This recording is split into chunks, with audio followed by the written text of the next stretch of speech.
The harsh winds whipped across the Montana prairie as Beatrice Hayes pulled her shawl tighter around her shoulders, desperate to shield more than just her body from the bitter cold of 1887. She clutched her gloved hands close to her chest, a habit formed not from the chill, but from shame, a shame she'd carried for 5 long years across 3 territories. Willow Creek appeared on the horizon like a mirage, a collection of wooden structures rising from the golden grassland. Beatrice squinted from her perch atop the stagecoach, counting the buildings with growing apprehension. A general store, a saloon, a small church, and various other establishments that constituted a frontier town, small enough to start anew, large enough to disappear within. Perfect. Willow Creek, folks, end of the line. The driver's voice boomed over the rumble of wheels as the stagecoach slowed. When the vehicle came to a stop, Beatrice waited for the other passengers to disembark before carefully making her way down. Her movements were deliberate, practiced.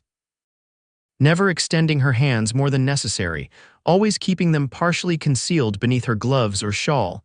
"Need help with your bags, miss?" A young boy with freckles scattered across his nose reached for her modest carpet bag. "No, thank you," Beatrice replied softly, tightening her grip on her possessions. "I can manage." The boy shrugged and darted off, leaving Beatrice alone on the dusty main street. She stood motionless for a moment, absorbing her surroundings. Men in worn hats and women in practical dresses moved with purpose, paying little mind to the newcomer. That was good. Anonymity was what she sought. Her destination was the Willow Creek Hotel, a 2-story wooden structure with faded blue paint and a sagging porch.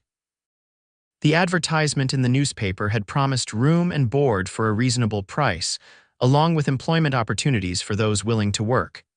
Beatrice was more than willing. The hotel's interior was dimly lit but clean. A woman with silver-streaked hair stood behind the reception desk, her sharp eyes examining Beatrice with undisguised curiosity. "I'm looking for Mrs. Pemberton," Beatrice said, keeping her voice steady. "About the position." "You're looking at her," the woman replied. "You're the one who wrote from Cheyenne?" Beatrice nodded. "Beatrice Hayes, madam." Mrs. Pemberton's gaze traveled over Beatrice's simple traveling dress, pausing briefly at her gloved hands before returning to her face. "Well, you're timely, I'll give you that. Rooms upstairs, last door on the left. You can get settled, then come back down. We need help with dinner service." "Thank you, madam." The room was small but private, with a narrow bed, a washstand, and a window overlooking the main street. Beatrice placed her carpet bag on the bed and slowly removed her gloves. Wincing as the rough fabric caught on her damaged skin, her hands were a landscape of scars, raised, puckered flesh that stretched from her palms to her fingertips. Years ago, they had been smooth and deft, capable of creating delicate embroidery that earned her praise throughout Philadelphia society. Now they were ruined, a permanent reminder of the night that had changed everything. Beatrice quickly submerged her hands in the cool water of the wash basin, finding momentary relief from both the pain and the sight of her disfigurement. After drying them carefully, she pulled on a fresh pair of gloves and headed downstairs to begin her new life. The dining room of the Willow Creek Hotel was busier than Beatrice had anticipated. Travelers, local businessmen, and families filled the tables, creating a steady hum of conversation punctuated by occasional bursts of laughter. "There you are," Mrs. Pemberton said, handing Beatrice an apron. "Put this on and start clearing tables. Martha will show you the routine." Martha, a robust woman with kind eyes, gave Beatrice a quick tour of the kitchen and dining room, explaining the procedures with practiced efficiency. "Dinner service ends at 8, then we clean up. Breakfast starts at 6 sharp. Mrs. Pemberton's strict about schedules." Beatrice nodded, absorbing the information while scanning the room for potential challenges. Carrying plates, pouring coffee, handling cutlery, all tasks that required dexterity her scarred hands struggled with. But she'd adapted before and would do so again. The work was exhausting but straightforward. Beatrice moved methodically from table to table, keeping her head down and her hands as concealed as possible while working. Occasionally, she caught curious glances from patrons when her gloves came into view, but no one commented directly. As the evening progressed, the dining room began to empty. Beatrice was clearing a corner table when the front door swung open, bringing with it a gust of cool air and the imposing figure of a man. He removed his hat as he entered, revealing dark hair streaked with dust from the trail. His face was weather-beaten, with lines etched around his eyes that suggested both hardship and laughter. The spurs on his boots jangled softly as he made his way to a table near the window. "Hunter Armstrong's back in town," Martha whispered, appearing at Beatrice's side. "Been gone almost 2 months this time." "Who is he?" Beatrice asked, unable to contain her curiosity. "Owns the largest cattle ranch outside town. Started from nothing, they say. Now he's one of the most respected men in the territory." Beatrice observed him discreetly as she continued her work. There was something compelling about his presence, a quiet confidence that seemed to fill the room without effort. When Martha approached to take his order, he smiled, transforming his stern features into something remarkably handsome. "Evening, Martha. Whatever's hot and plenty of it." "Been riding since dawn." His voice was deep with a gentle drawl that identified him as being from somewhere further south. Martha nodded and hurried back to the kitchen, leaving Beatrice to finish clearing the nearby tables. As she reached for a stray glass, Beatrice's elbow knocked against a water pitcher. She lunged to catch it, but the pitcher tipped, sending water cascading across the table and onto the floor. In her haste, her glove caught on the tablecloth and slipped off, exposing her scarred right hand. Beatrice froze, her heart pounding as she stared at her exposed flesh. Quickly, she snatched the glove from the table and pulled it back on, but not before noticing Hunter Armstrong's gaze fixed on her hand. Heat rushed to her face as she hurriedly mopped up the water with a cloth. "I apologize for the disturbance," she murmured, not meeting his eyes. "No harm done," he replied, his voice surprisingly gentle. Beatrice nodded stiffly and retreated to the kitchen, her composure shaken. She'd been in Willow Creek less than a day, and already her secret was at risk of exposure. This was precisely what she'd feared. The remainder of the evening passed without incident, though Beatrice was acutely aware of Hunter Armstrong's presence until he finally departed.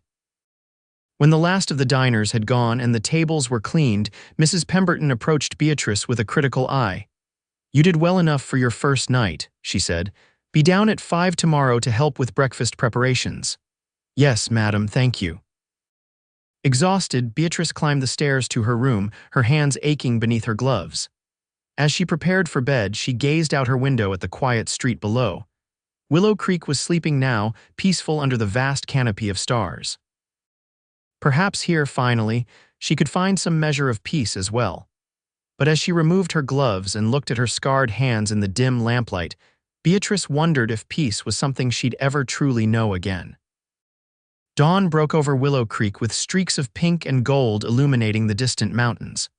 Beatrice had been awake for an hour already, having slept fitfully through the night. Her dreams had been filled with memories she'd rather forget: flames, screams, and the searing pain that had forever altered her life. The kitchen was warm and fragrant with the smell of baking bread when Beatrice arrived. Mrs. Pemberton nodded approvingly at her punctuality and set her to work peeling potatoes for the morning hash. The task was difficult with her damaged fingers, but Beatrice had developed techniques to compensate for her limitations. "You're from back east, aren't you?" Martha asked as they worked side by side. "Can tell by your accent." "Philadelphia," Beatrice admitted, focusing on the potato in her hands rather than Martha's curious expression. "Long way from home. What brings you out here?" The question was innocent enough, but Beatrice felt her shoulders tense. "A fresh start," she said simply, hoping Martha would recognize her reluctance to elaborate. Fortunately, Martha merely nodded. "Ain't we all looking for that in one way or another?" The breakfast service was busier than dinner had been, with cowboys, travelers, and townspeople streaming in for hot meals before beginning their day's work. Beatrice moved efficiently between tables, growing more comfortable with the routine despite the occasional awkward moment when her gloves hindered her movements. She was refilling coffee cups at a table of ranch hands when the door opened and Hunter Armstrong entered. Unlike the previous evening, he wasn't alone. A young woman with elaborately styled blonde hair clutched his arm, laughing up at him with obvious familiarity. "That's Caroline Miller," Martha informed Beatrice when she returned to the kitchen. "Her father owns the bank." been setting her cap for Hunter for years now. Beatrice found herself watching the pair as she worked. Caroline was everything Beatrice once had been: confident, beautiful, untouched by tragedy. Her hands, when she removed her gloves, were smooth and perfect, adorned with a single gold ring that caught the morning light. Hunter, for his part, seemed comfortable in Caroline's company, though Beatrice thought she detected a certain reserve in his manner. When he glanced up and caught Beatrice watching, she quickly averted her eyes, busying herself with clearing dishes from a nearby table. Later, as the breakfast crowd thinned, Beatrice was arranging clean cups on a shelf when a deep voice spoke from behind her. "Miss Hayes, isn't it?" She turned to find Hunter Armstrong standing closer than she'd expected, his hat in his hands. Up close, his eyes were a striking shade of blue that reminded her of summer skies in Philadelphia. "Yes," she replied cautiously. "Mr. Armstrong, Hunter, please." He smiled, and Beatrice noticed a small scar at the corner of his mouth that somehow added to rather than detracted from his appeal. "Mrs. Pemberton mentioned you're new to Willow Creek. Just arrived yesterday. Well, welcome. It's a good town with good people." He paused, as if considering his next words carefully. "If you need anything or have any questions about the area, don't hesitate to ask." The offer seemed genuine, making Beatrice wonder if her wariness was misplaced. "Thank you, that's kind." An awkward silence fell between them, broken when Caroline approached, her expression curious as she looked from Hunter to Beatrice. "Hunter, darling, we'll be late for our meeting with Father," she reminded him, slipping her arm through his with practiced ease. "Of course." Hunter nodded to Beatrice. "Good day, Miss Hayes." As they departed, Beatrice couldn't help but notice Caroline's backward glance, her eyes narrowing slightly as she assessed the plain-dressed woman with the ever-present gloves. The following days fell into a routine that Beatrice found comforting in its predictability. She rose before dawn, helped with breakfast service, cleaned rooms during the midday lull, and then assisted with dinner. The work was hard but honest, and Mrs. Pemberton, while stern, was fair. Beatrice saw Hunter Armstrong occasionally, usually dining alone or with business associates. He always acknowledged her with a polite nod, sometimes engaging in brief, courteous conversation. Despite her initial apprehension, she found herself looking forward to these encounters, though she was careful not to reveal too much about herself. On her first Sunday in Willow Creek, Beatrice decided to attend the small church at the edge of town. The service was simple but heartfelt, the congregation welcoming to the newcomer in their midst. As she was leaving, she noticed a small cemetery behind the church, its wooden crosses standing in neat rows against the backdrop of the distant mountains. Drawn by a sense of melancholy that had been her companion for years, Beatrice wandered among the graves, reading the names and dates carved into the markers. So many lives cut short by the harshness of frontier existence: children taken by disease, men killed in accidents or violence, women lost in childbirth. "My parents are buried here," a voice said quietly. Beatrice turned to find Hunter standing a few feet away, a bunch of wildflowers in his hand. He was dressed formally in a black suit that emphasized the breadth of his shoulders and the lean strength of his frame. "I'm sorry," she replied, genuinely moved by the sadness in his eyes. He approached a double grave marked with a single stone. "Thomas and Alina Armstrong. Died within a month of each other 5 years ago, influenza." Beatrice remained silent as Hunter placed the flowers between the graves. There was something intensely private about the moment, and she felt like an intruder on his grief. "I should go," she said softly, beginning to turn away. "No, please stay." Hunter's request stopped her. "I come here every Sunday. It's usually just me and my memories. Company would be welcome for a change." Against her better judgment, Beatrice found herself walking alongside Hunter as they left the cemetery and headed back toward town. The morning was beautiful, with a gentle breeze stirring the tall grass that surrounded the path. "How are you finding Willow Creek?" Hunter asked after they had walked in companionable silence for a while. "It's peaceful," Beatrice replied. "Different from Philadelphia in every possible way." "And is that what you wanted? Something different?" The question was innocent, but it touched on truths Beatrice wasn't ready to share. "Yes," she said simply, "very different." Hunter seemed to sense her reluctance to elaborate. He changed the subject, pointing out landmarks and sharing stories about the town's history as they walked. His knowledge of the area was extensive, and Beatrice found herself genuinely interested in the tales of early settlers and the challenges they'd overcome. As they approached the hotel, Hunter hesitated. "Miss Hayes, there's a social gathering at the schoolhouse next Saturday, a dance to raise funds for new books. Would you consider attending?" The invitation caught Beatrice off guard. I don't dance, Mr. Armstrong." "Hunter," he corrected gently, "and neither do I, truth be told, 2 left feet according to my sister, but the company would be pleasant and it's for a good cause." Beatrice glanced down at her gloved hands. The thought of being in a crowded room with people's curious gazes fixed on her unusual attire made her stomach clench with anxiety. "I appreciate the invitation, but I don't think it would be appropriate." His expression registered disappointment, but he nodded respectfully. "Of course. Perhaps another time." As Hunter tipped his hat and continued down the street, Beatrice couldn't help but wonder if she'd made a mistake. It had been so long since she'd allowed herself any form of social interaction beyond what was necessary for survival. The walls she'd built around herself were thick and high, designed to protect her from further pain and rejection. But for the first time in years, she felt a desire to step beyond those walls, if only for a moment. And that realization frightened her more than she cared to admit. The week passed with its usual demands, but Beatrice found her thoughts repeatedly returning to Hunter's invitation and her refusal. By Friday evening, she'd almost convinced herself that she'd made the right choice. Then Martha mentioned the dance while they were cleaning the dining room after dinner. "Whole town will be there," Martha said, wiping down tables with vigorous strokes. "Mrs. Pemberton's even closing the dining room early so the staff can attend if they want." "It sounds nice," Beatrice replied non-committally. Martha paused in her work, studying Beatrice with shrewd eyes. "You should come. Do you good to meet folks outside the hotel?"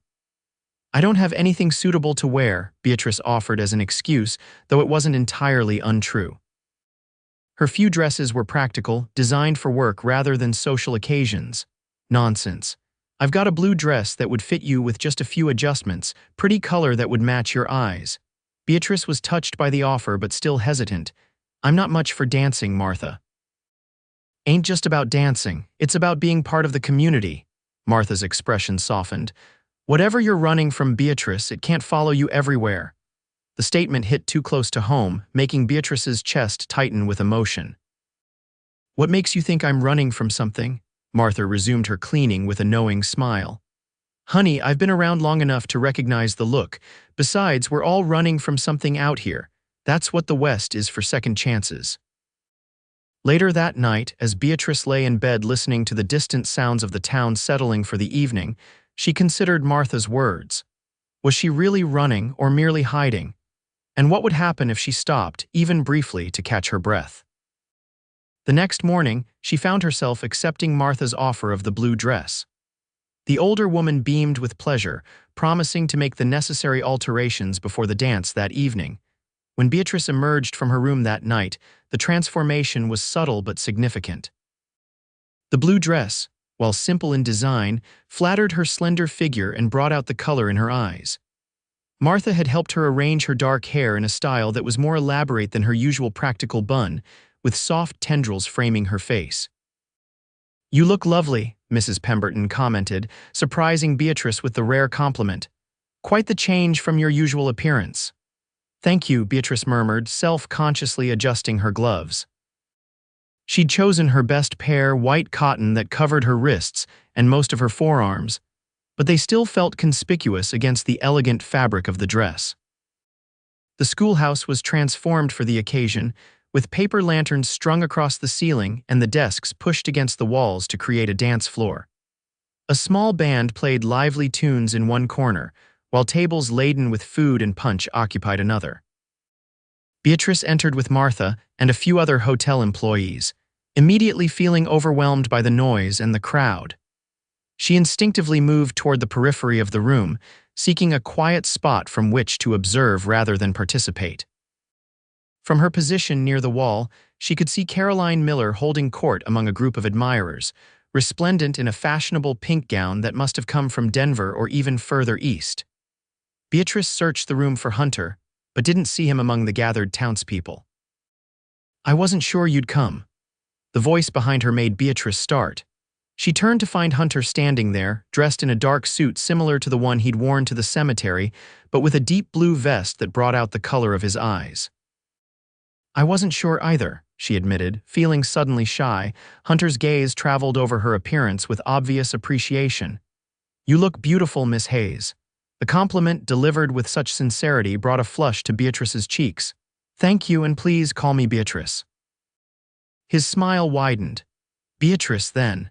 The band struck up a new tune, a slower melody that had couples moving toward the center of the room.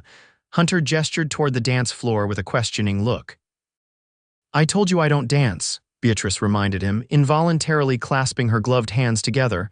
"And I told you I have 2 left feet," he countered. "We could be terrible together."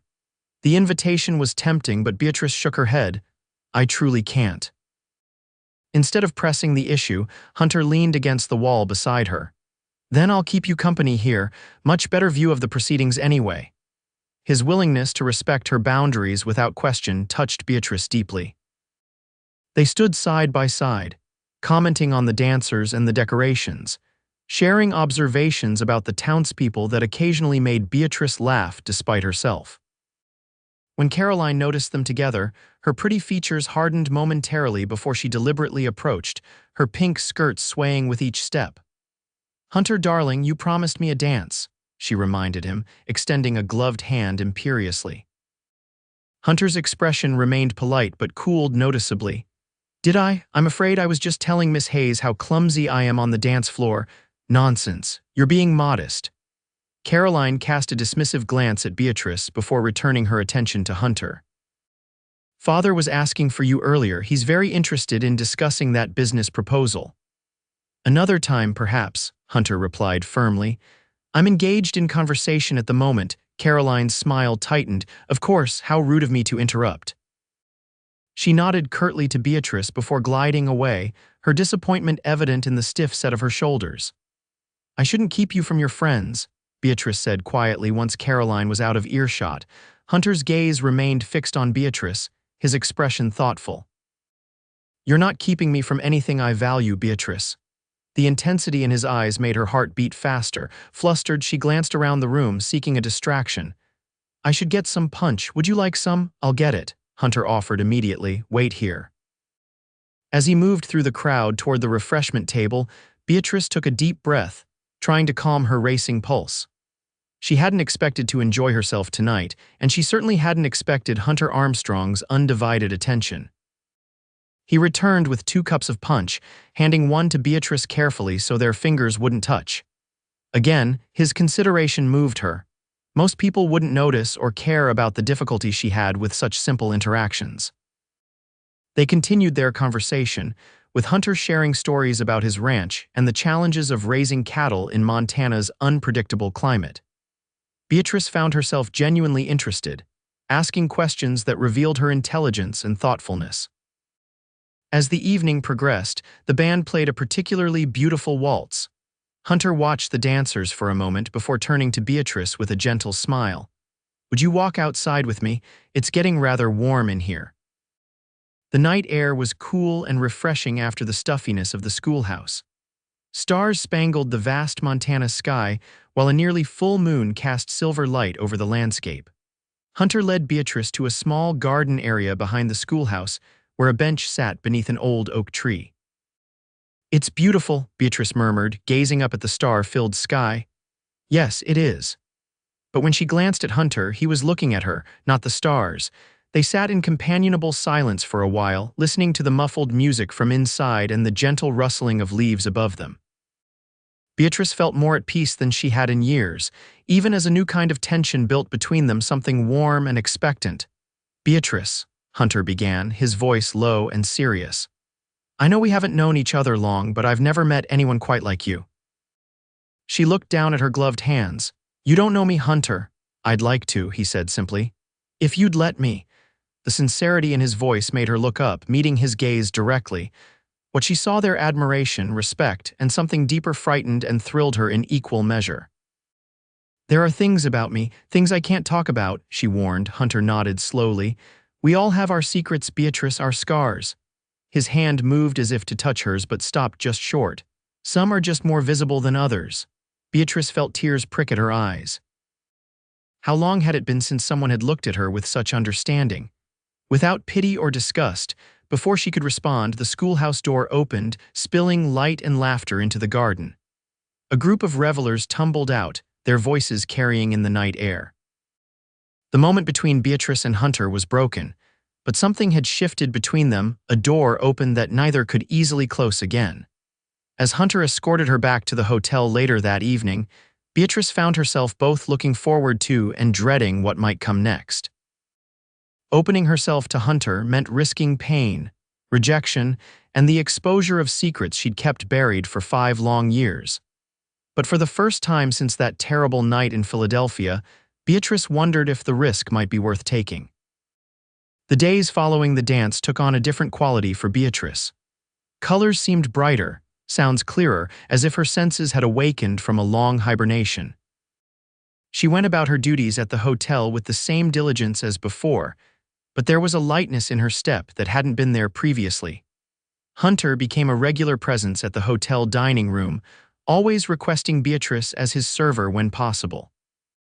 Their interactions remained proper and circumspect, but there was an undercurrent of connection that Beatrice found both exhilarating and terrifying.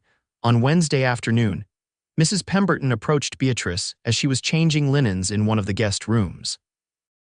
"Mr. Armstrong left something for you," she said, holding out a small package wrapped in brown paper. Her expression was curious but not disapproving. "Thank you," Beatrice replied, taking the package with hands that trembled slightly beneath her gloves. Once alone, she carefully unwrapped the paper to reveal a small book of poetry by Emily Dickinson. A folded note fell from between the pages. "Beatrice, I remembered you mentioning your fondness for poetry. This volume was my mother's favorite. Perhaps you might join me for a ride on Sunday afternoon. There's a place outside town I'd like to show you. Yours, Hunter." The invitation sent a flutter of anticipation through Beatrice's chest. She hadn't been on horseback since before her accident, another pleasure she denied herself in her self-imposed exile from normal life. That evening, when Hunter came for dinner, Beatrice approached his table with more confidence than usual. "Thank you for the book," she said softly. "It was very thoughtful." Hunter's smile warmed his blue eyes. "Did you consider my invitation?" "I'd like to accept," Beatrice replied, surprising herself with her decisiveness. "Though I should warn you, it's been some time since I've ridden." "I'll bring a gentle mount," he promised. 1 o'clock, Beatrice nodded, a smile tugging at her lips despite her attempt to maintain a professional demeanor. 1 o'clock. Sunday arrived with perfect weather, clear skies, mild temperatures, and just enough breeze to keep the air fresh without being challenging for riders. Beatrice dressed carefully in her best skirt and a blouse borrowed from Martha, who had become something of a confidante over the past weeks. "He's sweet on you," Martha remarked as she helped Beatrice with her hair. "Half the unmarried women in town would give their eyeteeth for his attention." "I don't know why he's interested in me," Beatrice admitted, studying her reflection in the small mirror above her washstand. "I'm not exactly a catch," Martha snorted. "Don't sell yourself short, girl. You're pretty as a picture when you smile, which you're doing more lately, I notice. And you've got something most of these frontier flowers don't: education, refinement, and secrets," Beatrice added softly, Martha's hands stilled in Beatrice's dark hair. "Everybody's got secrets, honey. Question is whether they're the kind that matter in the long run." Hunter was waiting outside the hotel at precisely 1 o'clock, leading 2 horses, his own powerful bay stallion and a smaller, dappled mare with a gentle eye. He wore casual riding clothes rather than his usual business attire, and Beatrice thought the less formal appearance suited him well. "This is Daisy," Hunter said, introducing Beatrice to the mare. "She's steady and sweet-tempered, perfect for getting reacquainted with riding." Beatrice approached the horse cautiously, holding out her gloved hand for the animal to sniff. Daisy whickered softly, seeming to accept Beatrice immediately. The moment of mounting presented the first challenge. Beatrice would need to remove at least one glove to grip the reins properly, but the thought of exposing her scarred hand in broad daylight made her stomach clench with anxiety. Hunter seemed to sense her dilemma. Without comment, he produced a pair of riding gloves from his saddlebag, These might be more suitable for riding than your cotton ones. They're lined with soft leather for a better grip. The thoughtfulness of the gesture nearly brought tears to Beatrice's eyes. "Thank you," she whispered, accepting the gloves.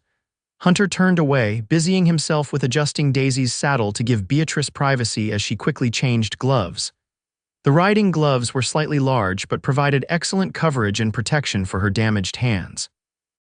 With Hunter's assistance, Beatrice mounted Daisy, finding the rhythm of horseback riding returning more easily than she'd expected. They set off at a leisurely pace, leaving the town behind and heading toward the rolling hills that surrounded Willow Creek. "Where are we going?" Beatrice asked as they rode side by side down a well-worn trail.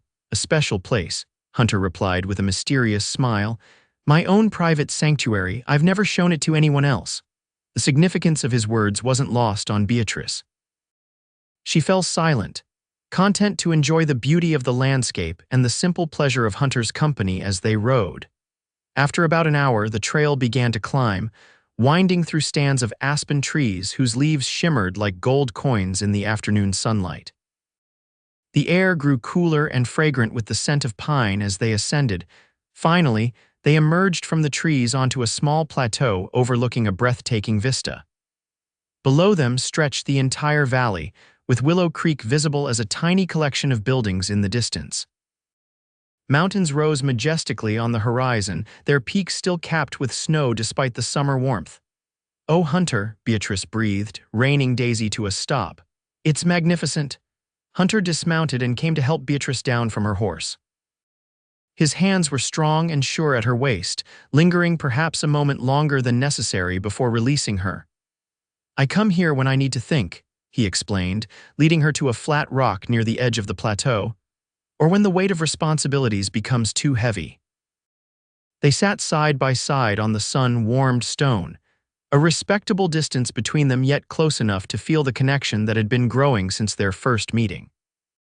"Your ranch must keep you very busy," Beatrice observed, watching as Hunter removed his hat and ran a hand through his dark hair. "It does. Started with just 50 head of cattle and a run-down cabin. Now we've got over 2,000 head and 15 men working year-round." There was pride in his voice, but not arrogance. "My father always said anything worth having is worth working for." "He sounds like a wise man." Hunter nodded, his expression growing somber. He was simple in his ways but deeply intelligent about things that matter. "He and my mother came out here with nothing but hope and determination." "You must miss them very much," Beatrice said softly. "Every day." Hunter turned to look at her directly. "What about your family, Beatrice? You've never mentioned them." The question, though gently asked, brought a shadow across Beatrice's features. "My parents died when I was 16. I lived with my aunt in Philadelphia until I came west." Hunter seemed to sense there was more to the story, but he didn't press. Instead, he reached into his saddlebag and produced a small bundle wrapped in a checkered cloth. "I thought we might need refreshment," he said, unwrapping the bundle to reveal bread, cheese, and apples. "Nothing fancy, I'm afraid." "It looks perfect," Beatrice assured him, grateful for the change of subject. They ate in companionable silence, watching as the shadows lengthened across the valley below. A hawk circled lazily on thermal currents, its occasional cry the only sound besides the gentle rustling of aspen leaves. "May I ask you something, Beatrice?" Hunter said after they had finished their simple meal. She tensed slightly but nodded. "Of course." "Why do you always wear gloves?" The directness of the question caught her off guard. She looked down at her hands, encased in the riding gloves he'd given her. I have scars," she admitted, her voice barely above a whisper. Hunter's expression remained gentle, free of the pity she dreaded. "From what?" "A fire," Beatrice said, the words feeling strange on her tongue after so long keeping them locked inside. 5 years ago." Understanding dawned in Hunter's eyes. "The same fire that made you leave Philadelphia," Beatrice nodded, unable to speak past the lump that had formed in her throat. The memories were pressing close now, the heat, the choking smoke, the terrible pain, and afterwards, the whispers and stares that had followed her everywhere. Hunter's hand moved slowly across the rock until his fingers rested near hers, not quite touching but offering comfort through proximity. "Thank you for telling me," he said simply. His response, free of demands for further explanation or expressions of sympathy, loosened something in Beatrice's chest. For the first time in years, she felt seen as a person rather than defined by her tragedy. They remained on the plateau until the sun began its descent toward the western mountains, painting the sky in shades of pink and gold. The ride back to town was quiet but comfortable, each lost in their own thoughts, yet somehow more connected than before. When they reached the hotel, Hunter dismounted first, then helped Beatrice down from Daisy. As her feet touched the ground, their bodies were briefly close, his hands steady at her waist and her own resting lightly on his shoulders. "Thank you for today," Beatrice said, reluctantly stepping back. "It was wonderful." Hunter's blue eyes studied her face with an intensity that made her breath catch. "Would you consider joining me again next Sunday?" The invitation represented more than just another outing, and they both knew it. It was a step toward something deeper, something that both thrilled and terrified Beatrice. "Yes," she said, making her decision. "I'd like that very much." As Hunter rode away with Daisy in tow, Beatrice stood watching until he disappeared around a corner. She was acutely aware that she stood at a crossroads. For 5 years, she had allowed her scars to dictate the boundaries of her life, keeping everyone at a distance to avoid rejection and pain. Now, for the first time, she was considering letting someone pass those boundaries. The risk was enormous, but as Beatrice climbed the stairs to her room, she realized that her heart had already made the choice, her mind was still deliberating. The following weeks brought a gradual but profound change to Beatrice's life in Willow Creek.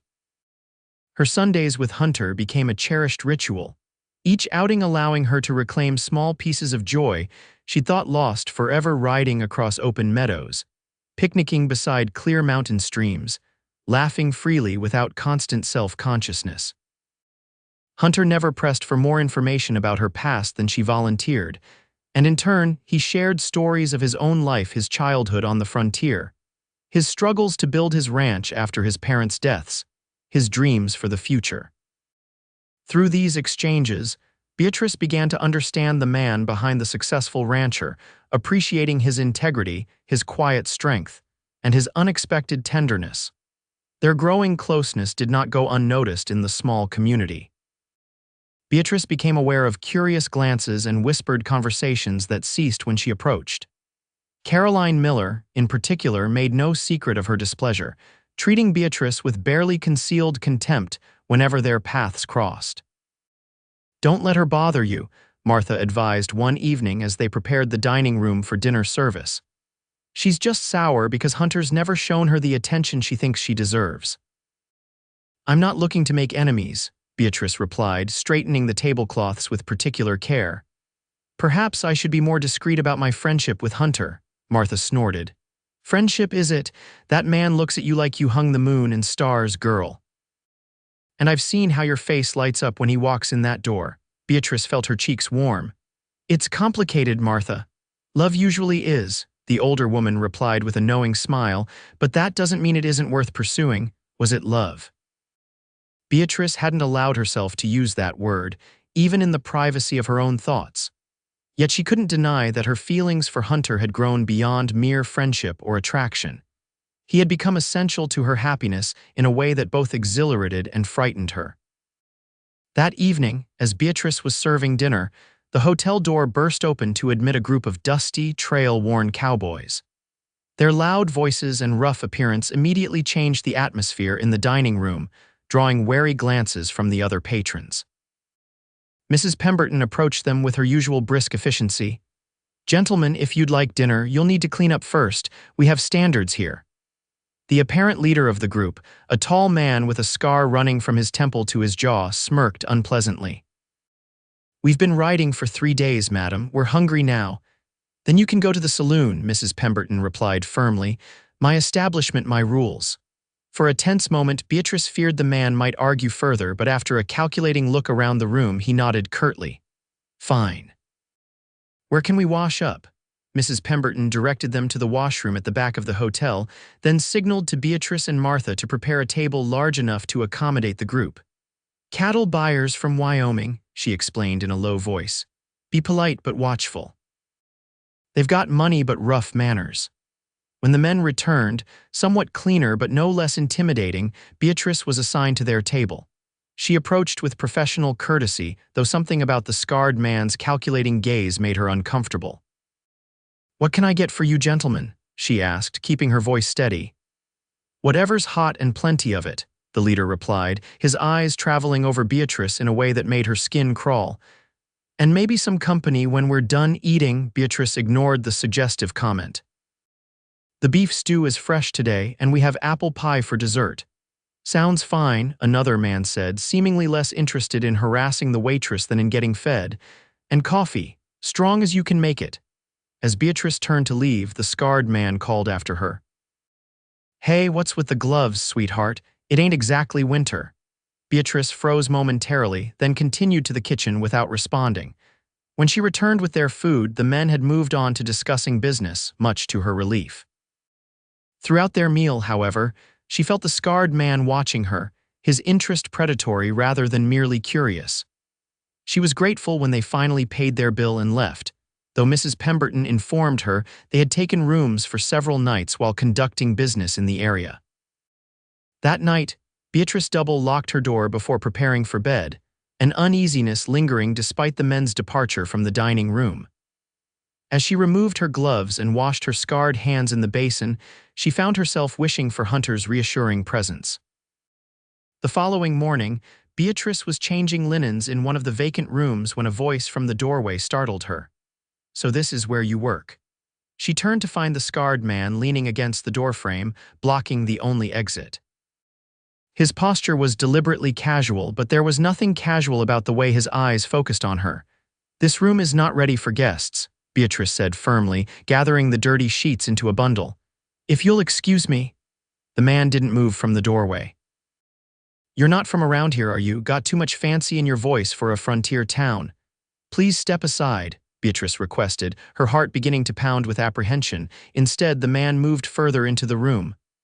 "I'm just being friendly. What's your name, glove girl?" Beatrice clutched the bundle of sheets to her chest like a shield. "Sir, I need to continue my work. Mrs. Pemberton expects I'm more interested in what's under those gloves," he interrupted, reaching for her arm. "What are you hiding?" Beatrice stepped back sharply, her hip bumping against the bed frame. "Don't touch me," the man's expression hardened. "Not very hospitable, are you? Maybe you need to learn some manners." As he advanced, Beatrice prepared to scream, but before she could, a deep voice cut through the tension like a knife. "I believe the lady asked you to leave her alone." Hunter stood in the doorway, his normally genial expression replaced by cold fury. Despite his lack of a weapon, there was something in his stance that radiated dangerous capability.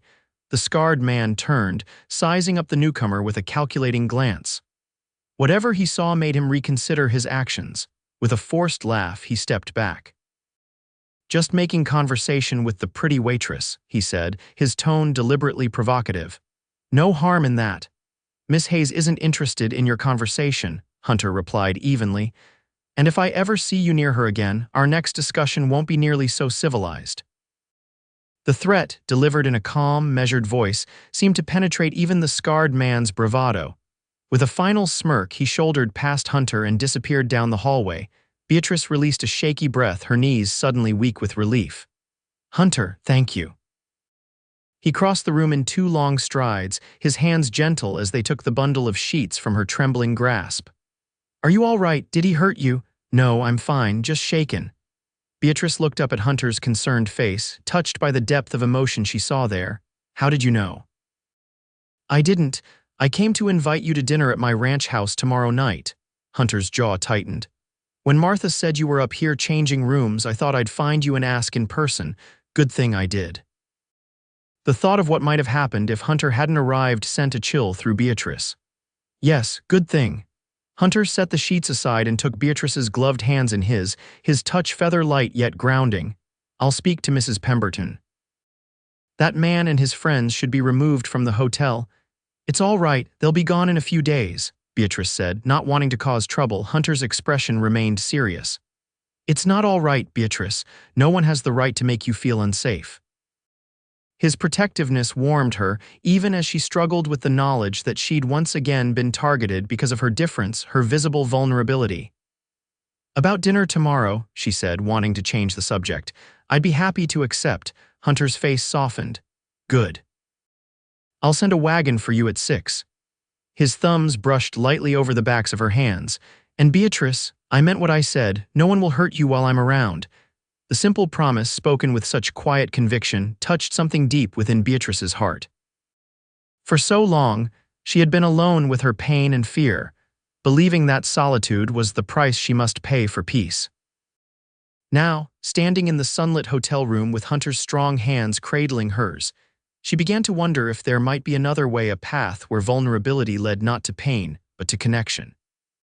As Hunter reluctantly left to attend to his business in town, Beatrice found herself looking forward to the next evening with both anticipation and apprehension. Dinner at Hunter's ranch represented another step toward intimacy, another brick removed from the wall she'd built around her heart. The question that haunted her as she resumed her work was whether she was brave enough to let that wall come down completely, to share not just the fact of her scars but the full truth of how she had acquired them and what she had lost in the process. The following evening arrived with a clarity that seemed symbolic of the choice Beatrice faced. The sky was a perfect azure, unmarred by clouds, as a wagon driven by one of Hunter's ranch hands pulled up in front of the hotel precisely at 6 o'clock. Beatrice had dressed with particular care, wearing a sage green dress that Martha had altered for her, with slightly fuller sleeves to accommodate her gloves without drawing attention to them. Her dark hair was arranged in a simple but elegant style, with a few curls framing her face. "My, don't you look pretty," Mrs. Pemberton commented as Beatrice descended the stairs. The older woman had been noticeably more solicitous since hearing about the incident with the cattle buyer, who had mysteriously decided to relocate his business to the saloon's rooms after a private conversation with Hunter. "Thank you," Beatrice replied, her stomach fluttering with nervous anticipation. The ranch hand, a weathered man named Tom, tipped his hat respectfully as he helped Beatrice into the wagon. "Evening, Miss Hayes. Boss has been fussing over dinner preparations all day." Never seen him so particular about the china before. The thought of Hunter Armstrong, capable rancher and businessman, worrying about table settings brought a smile to Beatrice's lips. "I'm sure everything will be lovely." The ride to the Armstrong ranch took about 30 minutes, following a well-maintained road that wound through rolling grasslands dotted with grazing cattle. As they crested a final hill, Beatrice caught her first glimpse of Hunter's home. It wasn't the grand mansion she might have expected from one of the area's most successful ranchers. Instead, it was a spacious but unpretentious 2-story house built of local stone and timber, with a wide porch wrapping around 3 sides. Nearby stood a large barn, bunkhouse, and various outbuildings that constituted the working heart of the ranch. Tom pulled the wagon to a stop in front of the house, just as Hunter emerged from the front door. He was dressed in clean dark trousers and a white shirt, his hair still damp from a recent washing. The smile that broke across his face when he saw Beatrice made her heart skip a beat. "You came," he said, helping her down from the wagon with gentle hands at her waist. "Did you think I wouldn't?" Beatrice asked, smoothing her skirts once her feet were on solid ground. "I hoped you would," Hunter replied honestly, "but I wouldn't have blamed you if yesterday's unpleasantness had made you reconsider." Beatrice shook her head. "It would take more than one unpleasant man to keep me away." Hunter's smile widened as he offered his arm. "I'm glad to hear it. Please come inside." The interior of the house surprised Beatrice. Rather than the sparse, purely functional space she had anticipated, Hunter's home was comfortable and welcoming, with well-crafted furniture, colorful rugs, and bookshelves filled with volumes that suggested a mind interested in more than just cattle prices. "It's lovely," she said, genuinely impressed. "Not what I expected." "My mother's influence," Hunter explained, leading her through to a dining room where a table was set for 2 with fine china and crystal that gleamed in the golden light of oil lamps. She believed that civilization wasn't something you left behind when you came west. It was something you brought with you and adapted to new circumstances. "She sounds like a remarkable woman." She was. Hunter held out a chair for Beatrice. "I think you would have liked each other." Dinner was served by Hunter himself, who had prepared a surprisingly sophisticated meal of roast beef, potatoes, and fresh vegetables from his kitchen garden.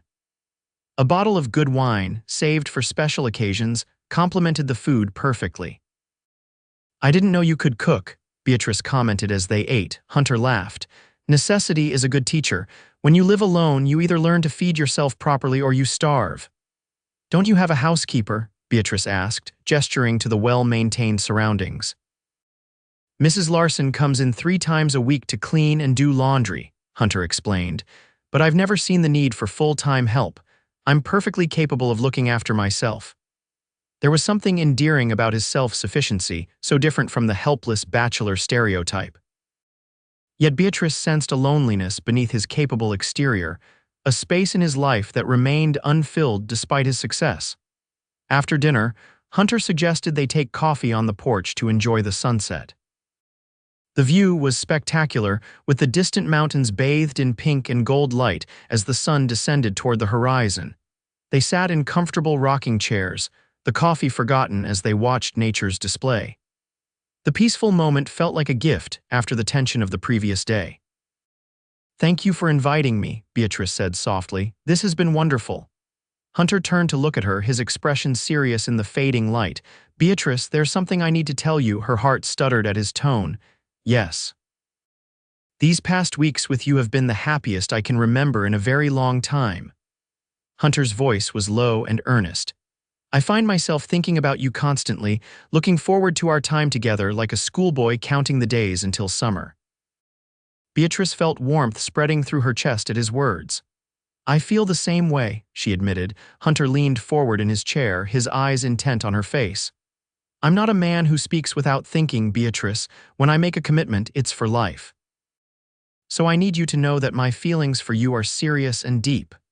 The declaration hung in the air between them, profound in its simplicity. Beatrice found herself at a crossroads she had both longed for and dreaded. To move forward with Hunter meant revealing everything, not just her scars, but the full truth of her past. Could she bear to see the warmth in his eyes turn to shock or worse, pity? "Hunter, there are things about me you don't know," she began hesitantly. "Things that might change how you feel." He shook his head firmly. "Nothing could change how I feel about you, Beatrice." "You can't say that without knowing the truth," she insisted, her hands twisting together in her lap. Hunter rose from his chair and knelt before hers, bringing them eye to eye. "Then tell me the truth, all of it." "I'm listening." The moment had come. Beatrice took a deep breath, gathering her courage. "My hands, the scars aren't just from any fire, they're from a fire I started." Hunter's expression remained steady, encouraging her to continue. "I was engaged to be married," Beatrice went on, the words coming faster now that she had begun. "Edward Sinclair from one of Philadelphia's oldest families. The wedding was to be the social event of the season. Everyone said I was fortunate to have made such a match." She paused, the memories flooding back with painful clarity. "But Edward, he wasn't what he appeared to be. In public, he was charming, attentive, everything a woman could want. In private, he was controlling, cruel. He isolated me from my friends, criticized everything from my appearance to my intelligence. I tried to end the engagement, but he threatened to ruin my reputation, to ensure I would never be accepted in society again." Hunter's jaw tightened, but he remained silent, allowing her to tell her story at her own pace. "One night, a month before the wedding, I found letters in his desk correspondence with another woman he'd been involved with before me. She had his child, and was desperate for his support. He had abandoned them completely." Beatrice's voice trembled. "When I confronted him, he was furious. He struck me for the first time that night, said I had no right to question him, that once we were married, I would learn my place." She looked down at her gloved hands. "I fled to my aunt's house, where I was living since my parents' deaths. Edward followed, demanding I return with him. When I refused, he became enraged. There was a struggle near my aunt's writing desk. An oil lamp was knocked over." The next part was hardest to speak aloud. "The fire spread so quickly. I tried to save my aunt, but the flames, they were everywhere. My hands were badly burned reaching through the fire to get to her, but it was too late. She died, and Edward told everyone that I had started the fire deliberately in a fit of jealous rage after learning of his past indiscretions." Tears slipped down Beatrice's cheeks as she finished her story. No one believed my version of events except my aunt's lawyer. He helped me escape Philadelphia before charges could be brought against me, gave me enough money to start a new life in the West. I've been running ever since, afraid that if anyone learned the truth, they would see me as Edward portrayed me: unstable, dangerous, a murderess. Hunter was silent for a long moment after she finished speaking. Beatrice couldn't bear to look at him, certain she would see disgust or disappointment in his face. When his hand gently tilted her chin up, forcing her to meet his gaze, she was stunned by what she saw instead: anger, yes, but not directed at her. And beneath that, a tenderness that took her breath away. "Edward Sinclair is the criminal, not you," Hunter said, his voice rough with emotion. "You survived, Beatrice. You escaped a monster and built a new life with nothing but your courage and determination. Do you think that makes me think less of you?" Beatrice blinked through her tears. You believe me." "Without question," Hunter replied firmly. "And I'm only sorry you've had to carry this burden alone for so long." Relief washed over Beatrice in a wave so powerful it left her trembling. "I've been so afraid," she whispered. "Afraid of being found out, afraid of letting anyone close enough to see the truth." Hunter took her gloved hands in his, holding them with infinite gentleness. "You don't have to be afraid anymore, not with me." In that moment, looking into Hunter's steadfast blue eyes, Beatrice felt the last of her defenses crumble. The wall she had built around her heart lay in ruins, replaced by something far stronger: trust, connection, the beginning of love. "May I?" Hunter asked softly, his fingers hovering at the edge of her right glove. Beatrice hesitated, then nodded, her heart pounding as Hunter carefully removed first one glove, then the other, exposing her scarred hands to the fading sunset light. The damage was severe: twisted, puckered skin that would never fully heal, a permanent record of her traumatic past. Hunter studied her hands with grave attention, then did something Beatrice could never have anticipated. He raised her right hand to his lips and pressed a gentle kiss to the center of her palm. "Hunter," she gasped, overcome by the tenderness of the gesture. "Every scar tells a story of survival," he murmured against her skin, "of strength, not weakness."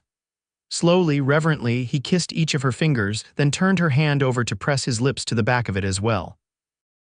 Beatrice watched, mesmerized, as he repeated the process with her left hand. Tears flowing freely down her cheeks, now not tears of shame or sorrow, but of profound release. When he had kissed every inch of both her damaged hands, Hunter looked up at Beatrice with such love in his eyes that it stole the breath from her lungs. "I love you, Beatrice Hayes," he said simply. "All of you, your past, your present, and if you'll allow it, your future as well." Beatrice slipped from her chair to kneel before him, their faces now perfectly level. "I love you too," she whispered, the words feeling both foreign and completely right on her tongue. "So much that it terrifies me."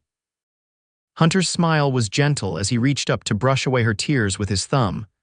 "Love should be a little terrifying, means it matters." Then he leaned forward and kissed her, a kiss as reverent and tender as those he had placed on her scarred hands.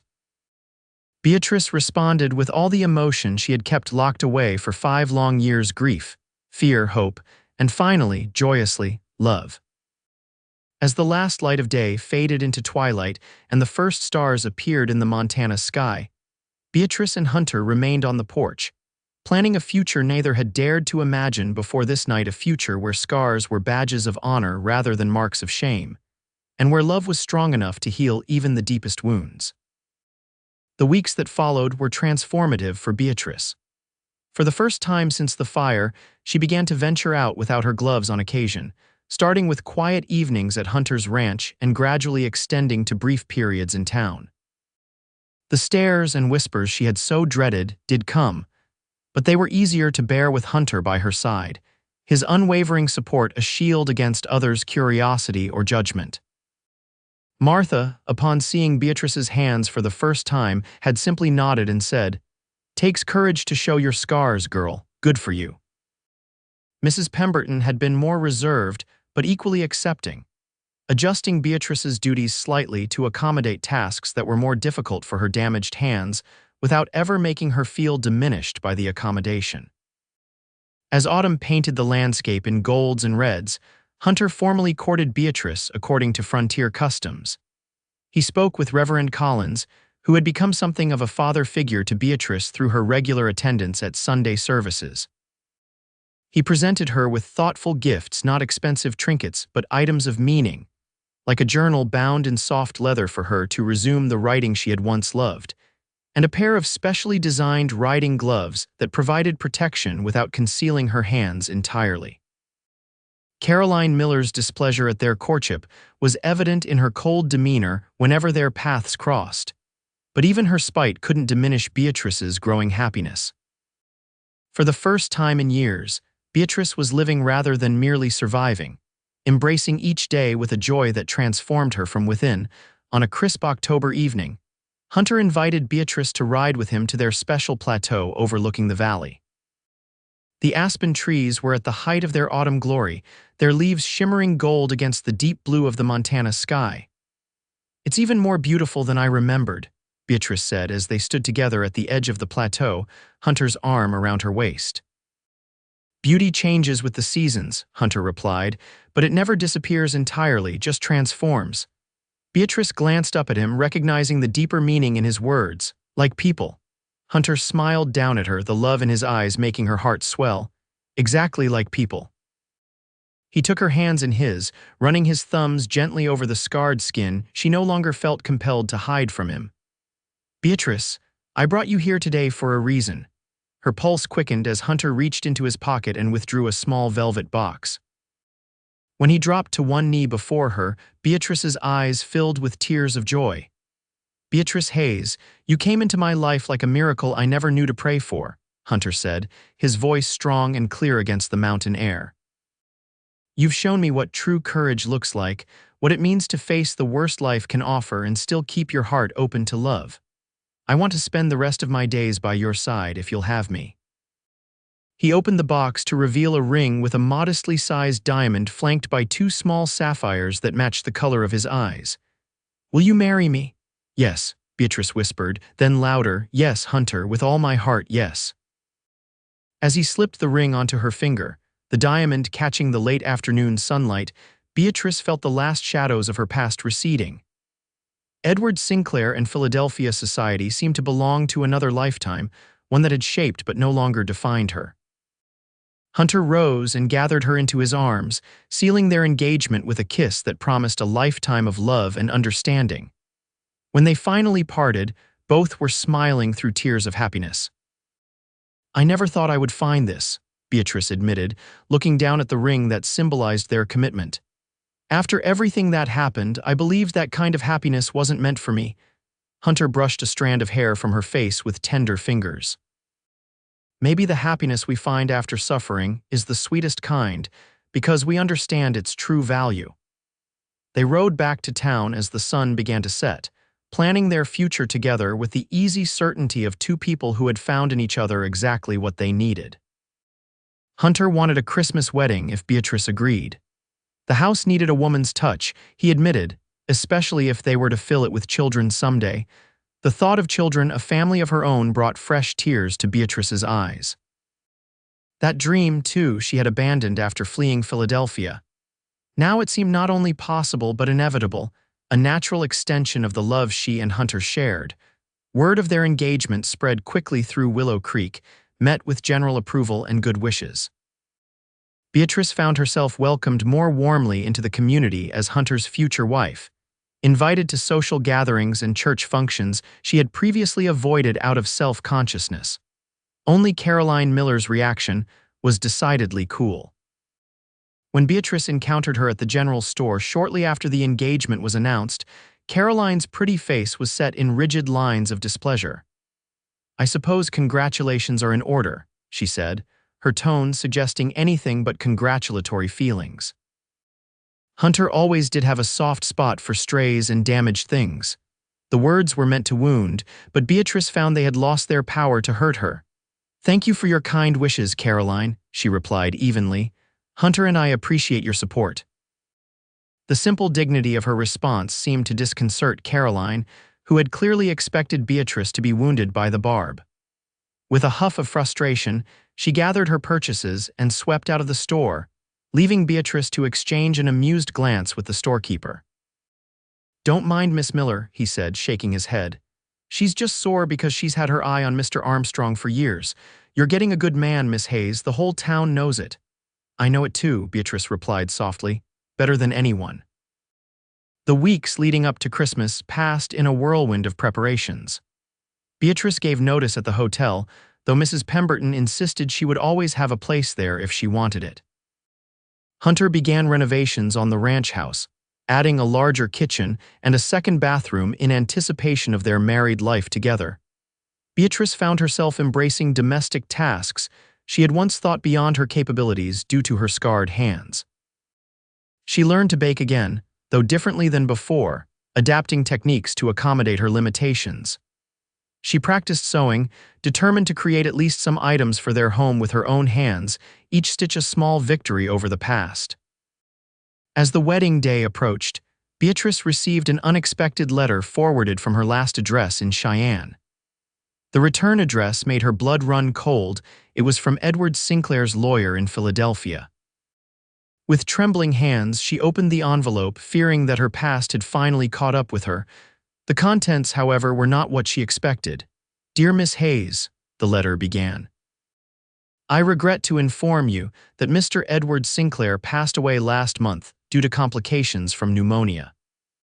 Before his death, he made a full confession regarding the events of May 12, 1882, completely exonerating you of any wrongdoing in the death of your aunt and the fire that destroyed her home."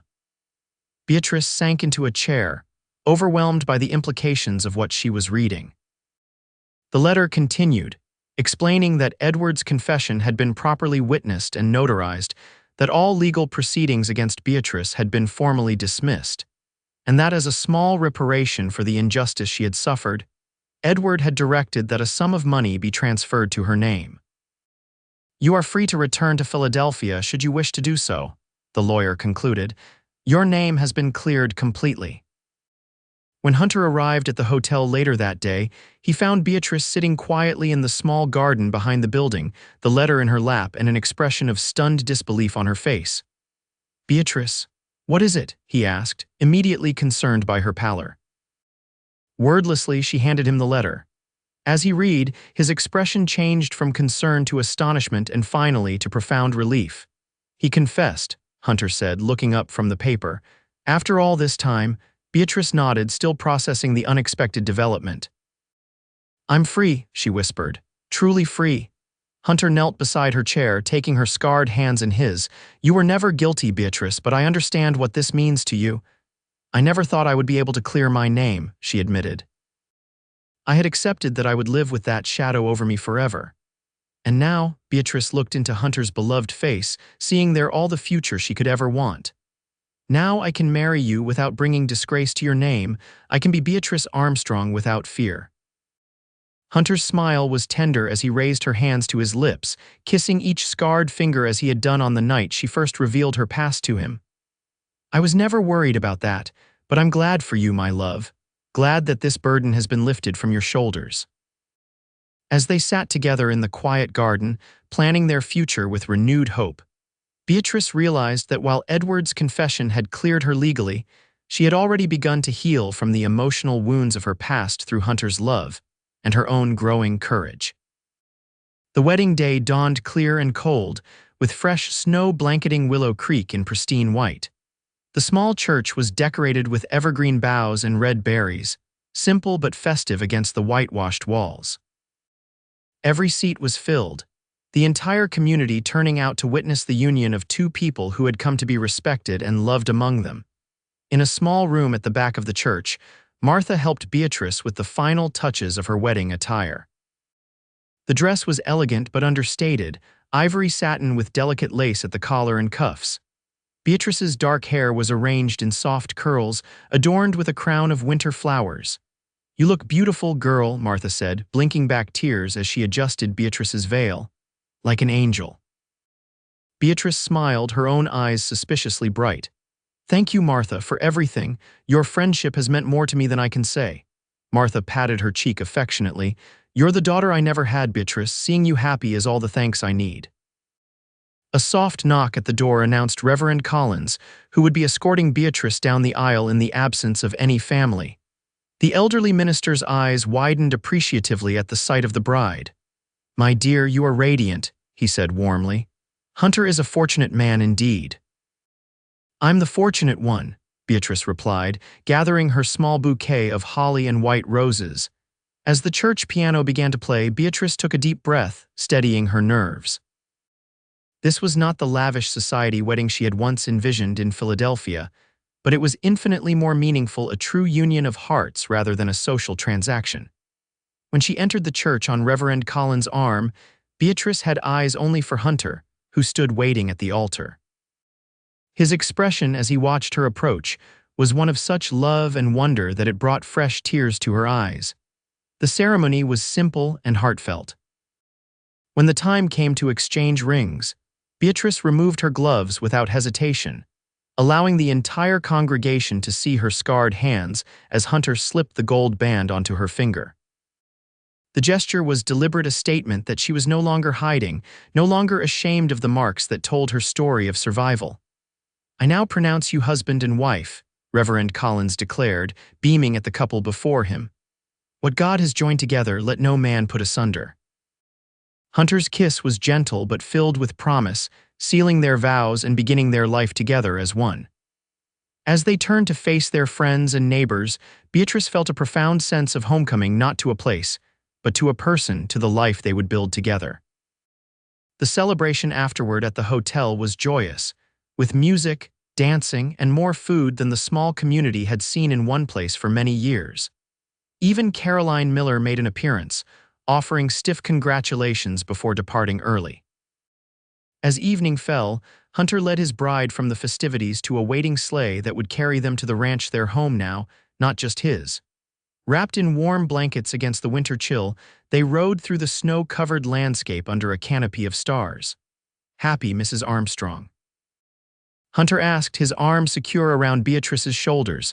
"More than I ever thought possible," she replied, leaning into his embrace. "It feels like a dream." "Not a dream," Hunter assured her, pressing a kiss to her temple. "Just the beginning of our story." When they reached the ranch house, Hunter insisted on carrying Beatrice across the threshold in accordance with tradition. Inside, the home was warm and welcoming, a fire blazing in the hearth and fresh flowers, an extravagance in December, arranged in vases throughout the main rooms. "Welcome home," Hunter said softly as he set Beatrice on her feet in the parlor. Home. The word held such power, such promise. For 5 years, Beatrice had been adrift, never belonging anywhere or to anyone. Now, standing in this house with the man she loved, she finally understood what home truly meant: safety, acceptance, love without condition or reservation. Later that night, as they lay together in the quiet darkness of their bedroom, Beatrice traced the lines of Hunter's face with her scarred fingertips, memorizing every detail. "What are you thinking?" he asked, capturing her hand to press a kiss to her palm. "That I never expected to find this kind of happiness," Beatrice admitted. "After the fire, I thought my life was over in all the ways that mattered. I was just existing until you." Hunter gathered her closer, his heartbeat strong and steady against her cheek. "I felt the same way after my parents died. The ranch kept me busy, gave me purpose, but something essential was missing. You filled that empty space, Beatrice. You made me whole again." In the years that followed, the Armstrong Ranch flourished under their joint care. Hunter's business acumen, combined with Beatrice's organizational skills, created a successful enterprise that became known throughout the territory for its fair practices and quality livestock. Their home became a center of community life, hosting gatherings that brought neighbors together in both celebration and support during hardships. Beatrice, once so fearful of being seen, emerged as a quiet leader among the women of Willow Creek, using her education to teach reading and writing to those who had missed the opportunity for formal schooling. A year after their wedding, their first child was born, a daughter they named Eleanor Martha, honoring both Hunter's mother and the woman who had become like a mother to Beatrice. The baby had Hunter's blue eyes and Beatrice's dark hair, a perfect blending of them both. As Beatrice cradled her daughter in arms that bore the scars of her past, she felt no shame, only gratitude for the journey that had brought her to this moment. When Eleanor's tiny fingers curled around her scarred thumb, Beatrice saw no disgust or fear in her child's eyes, only trust and love. Hunter, watching from the doorway of the nursery, came to kneel beside the rocking chair where Beatrice sat with their daughter. "She's perfect," he murmured, gently touching the baby's downy head. "She is," Beatrice agreed, looking from their child to her husband with eyes full of love. "And she'll never have to hide who she is or be ashamed of her differences, whatever they may be." "Not in this house," Hunter promised. "Here we celebrate scars as signs of strength, not weakness." 2 years later, a son joined their family, Thomas Hunter Armstrong, a sturdy boy with his father's build and his mother's thoughtful nature. And 3 years after that, another daughter, Rose Beatrice, completed their family circle. As their children grew, Beatrice and Hunter made sure they understood the value of resilience, the importance of compassion, and the power of love to heal even the deepest wounds. The story of how their parents had found each other, how a woman who tried to hide her hands had been loved fully by a man who saw her true worth, became a cherished family legend, told and retold on winter evenings by the fire. On their 10th wedding anniversary, Hunter presented Beatrice with a special gift, a small leather-bound volume of poems she had written over the years, carefully transcribed and printed by a publisher in Denver. The dedication page reads simply, "For Hunter, who kissed my scars and taught me they were beautiful." That night, as they stood on the porch of their home, watching the moon rise over the land they had nurtured together, Beatrice reflected on the journey that had brought her from the ashes of her old life to the joy of her new one. "Any regrets?" Hunter asked, seeming to sense the direction of her thoughts. Beatrice turned to him, taking in the face she loved, now bearing lines of experience that only made him more handsome in her eyes. Her scarred hands reached up to frame his cheeks, a gesture of intimacy that had become natural over their years together. "Not one," she replied truthfully. "Every step, even the painful ones, led me to you, to our children, to this life we've built together." Hunter covered her hands with his own, turning his head to press a kiss to each palm, a ritual he had never abandoned in all their years together. "I love you, Beatrice Armstrong, more today than yesterday and less than tomorrow." "And I love you," she whispered, standing on tiptoe to meet his kiss. "For giving me the courage to stop hiding, for seeing beauty where I saw only damage." As they embraced beneath the vast Montana sky, surrounded by the home and family they had created together, Beatrice knew with absolute certainty that she had found her true place in the world, not in spite of her scars, but because of them. For they had taught her that the most precious things in life are often those that come after great pain, and that hands marked by fire are still perfectly capable of holding love.